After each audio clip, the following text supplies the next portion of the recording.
지금 예수님은 겟세마네 동산에서 체포가 되셔서 대제사장의 집으로 체포되어 가십니다. 거기에는 서기관과 장로들이 모여 있었지요. 그들은 낮이 아니라 한밤에 예수를 잡아 죽이려고 지금 모의를 하고 있습니다. 그때 두 사람이 일어나 예수님을 고발합니다. 그 내용은 하나님의 성전을 허물고 사흘 만에 지을 수 있다고 했습니다. 라고 고발을 합니다.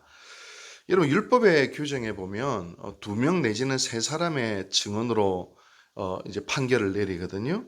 근데 참 이게 얼마나 어이없습니까? 예수님에게 죄를 뒤집어 씌우려고 율법의 규정을 지금 이야기하니까 이게 얼마나 모순됩니다. 모순됩니까? 여러분, 예수님이 성전을 헐라는 것은 자신의 육체를 가르쳐 하신 말씀이라 그렇게 이야기했죠. 그런데 주님은 대제사장이 이것이 사실 확인을 요구할 때 주님 말해봐야 아무 소용이 없으니까 침묵하십니다. 어떤 논리로도 어떤 말로도 이미 마음속에 죽이려고 하고 거짓으로 죄를 뒤집어 씌우고 심지어 거짓말을 하기 위해서 율법의 규정을 가져오는 바로 그들의 태도에 결과를 뒤바꿀 수 없다라고 주님은 아셨기에 그냥 묵묵히 침묵을 지키십니다. 답답해진 대제사장이 또 다그쳐 묻죠. 네가 정말 하나님의 아들 그리스도인지 말해라. 그렇게 이야기를 합니다. 이것도 얼마나 우습습니까? 대제사장, 유대 종교 지도자들이라면 메시아를 기다리는 사람입니다. 유대인들의 메시아, 그걸 기다리는 사람이에요. 근데 이 사람들은 지금 로마하고 결탁되어 있거든요. 내가 메시아를 기다리는데 정작 메시아가 오시면 로마 반역자잖아요. 로마 입장에서 보면. 안 그렇습니까? 그러니까 로마 정부의 메시아라고 고발해서 죄를 뒤집어 씌우려고 메시아인지 이야기하라. 아니 진짜 메시아면 어떡하려고. 진짜 메시아라도 로마 정부에 고발해서 죄를 씌워 죽이려고 하는 겁니까? 이 지금 자꾸 모순 속에 빠져 들어가고 있는 것을 보게 됩니다. 율법의 규칙을 지키면서도 거짓으로 죄 없는 사람을 죽이려고 하고 메시아를 믿고 기다린다 하면서도 메시아라고 말하는 순간 로마의 법으로 죽이려고 하고 이게 참 얼마나 모순적입니까? 내내 침묵을 지키시던 주님이 입을 여십니다. 네가 말하였느니라 라고 이야기하십니다. 겉으로 보면 그래 네 말대로 그렇다라고 하시지만 좀 속뜻은 네가 생각하는 이 로마 정권을 뒤집고 정치적인 혁명을 통하여 이 지상 제국을 건설하려는 하나님의 나라가 아니라 영원한 하나님의 나라를 세우는 것이다 라는 의미를 담고 있습니다. 그래서 다니엘 7장을 인용하신 거예요.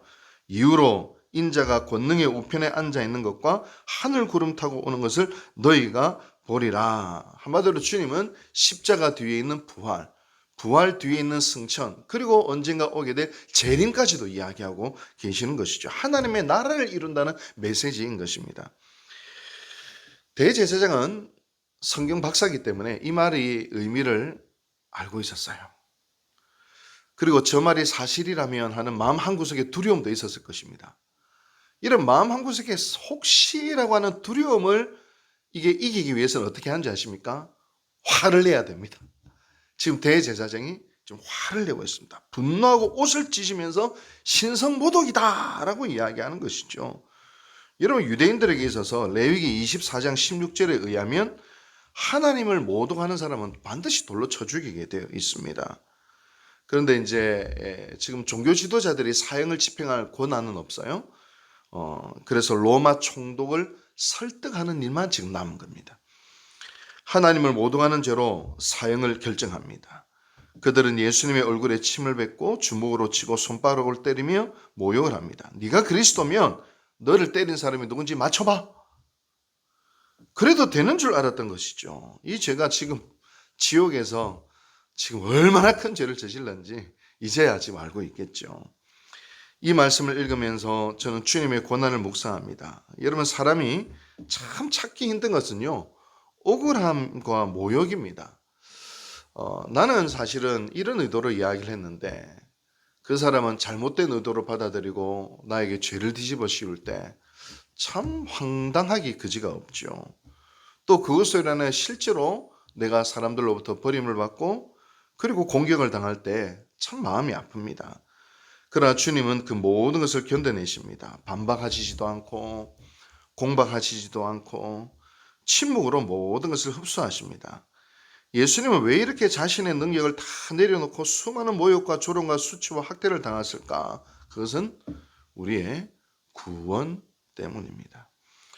옛날에 이제 말죽거리 잔혹사라고 하는 영화를 우리 권사님들 보셨나요? 보셨어요, 권사님? 보셨나요? 말죽거리잖아. 그 영화에 보면 권상우가 나타나는데요. 이 권상우가 아주 못된 짓을 하고 악행을 일삼는 학교 일진들이 있어요. 정말 못된 일진들이 있는데 이 권상우는 착한 애예요. 그런데 아버지가 태권도 도장 사범이기 때문에 무술을 잘합니다. 그래서 그 일진들의 악행을 얘가 심판을 해요. 무찌러 버립니다. 문제는 그 일진들이 다 병원에 입원을 해버렸어요.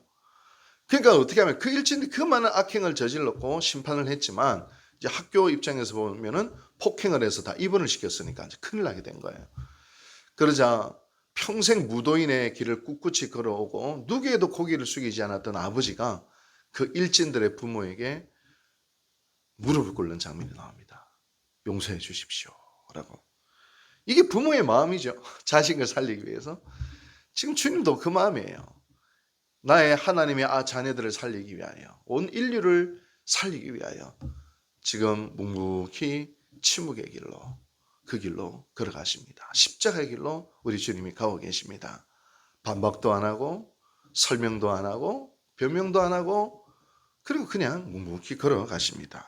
아무 필요가 없었습니다. 여러분, 또 하나 산헤드린 공예를 한번 생각해 봅니다.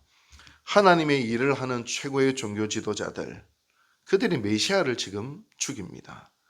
율법의 규정을 지키면서 진짜 중요한 율법을 어기고 메시아를 믿는다면서 메시아라는 제목으로 고발을 해버리고, 여러분, 하나님의 일을 한다면서 하나님을 대적하는 일들이 어디 한두 번이어야 하죠. 예수를 위한다고 하는 것이지만 사실은 예수님을 부끄럽게 하는 일들이 우리 교회에서 어디 한두 가지여야 하지요. 여러분, 겸손하게 우리 마음의 중심과 동기를 한번 찬찬히 살펴보면서 내 믿음의 동기와 열정이 아무리 하나님을 위한 것이라 한다 하더라도 내 마음의 중심을 끊임없이 하나님께 점검해 나갈 수 있게 되기를 바랍니다.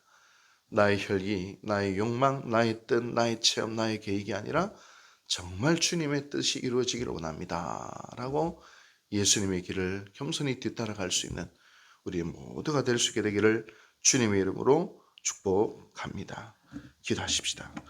자비하신 하나님 아버지, 감사드립니다. 오늘 종교 지도자를 앞에 선 예수님의 모습을 바라봅니다. 온갖 거짓과 누명과 모욕과 아버지여, 그리고 또 죽음의 길을 걸어가야 되신 예수님은 침묵으로 일관하시며 묵묵히 인류의 죄를 사하시기 위하여 그 길을 걸어가십니다. 주님이여, 오늘 우리도 우리의 삶 속에 겸손히 주님의 길을 걸어갈 수 있는 저희들 되게 도와주시옵소서. 나의 욕망과 나의 이득을 풀어 헤치는 자들이 아니라 하나님의 뜻을 위하여, 구원의 역사를 위하여 겸손히 순종하며 걸어갈 수 있는 우리 모두가 될 수 있도록 주여 축복하여 주시옵소서. 이 모든 말씀 예수님의 이름으로 감사하고 기도하고 축원하옵나이다. 아멘.